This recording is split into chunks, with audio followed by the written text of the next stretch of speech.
The interview with Monica Lewinsky, which was a special, it wasn't 2020, it was 2 hours.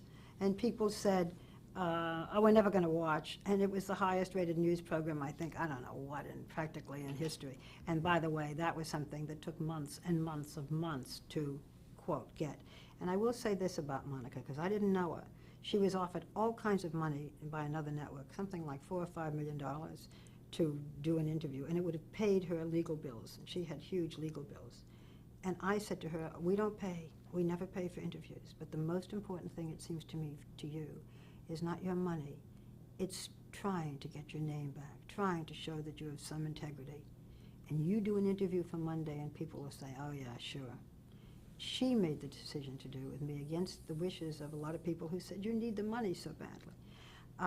This year, the interview that I did, and it was also considered a big get, was with the Ramseys, with Mr. and Mrs. Ramsey, who have never been accused of murdering their daughter, the little beauty queen, but there was all of that suspicion. So the interviews that get the most ratings are the ones that are the most sensational.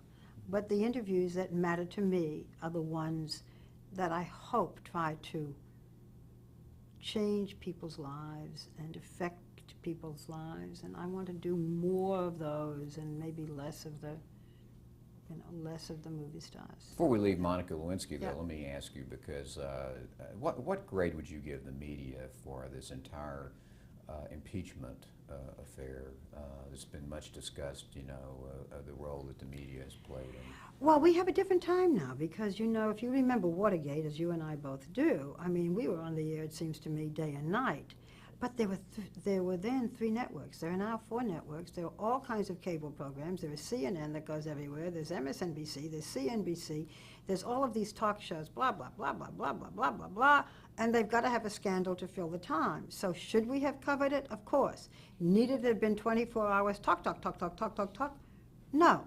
But we've got a different time in television. When you and I were talking at the beginning of this program, we talked about the Today Show, which was the only early morning program. We talked about 60 Minutes, which was the only news magazine. We talked about 2020, which was the second news magazine. Now we have 3 on ABC, we have 4 on NBC, we have 3 on CBS, not to mention CNN, not to mention Fox. It is a different time, and it is a time when you just have to fill, when there is not interest in foreign policy, but there are no more secret wars because you can have satellites everywhere and little cameras everywhere. It is a very different time. It's a time that can be the most exciting. It can unite us the way the funeral of John Kennedy did that we talked about at the very beginning. And it can also be very, very trivial. It's up to us. Mm-hmm. Do you think that the media did well in this incident, though, as far as the Clinton presidency is concerned, and that whole? Oh, look! I mean, what a story! I mean, an unbelievable story. It was an irresistible story for the media. I think the media may have made mistakes. Certain members saying he'll be out by next week, or this will happen, or that happen, but we didn't create the story. Bill Clinton created the story.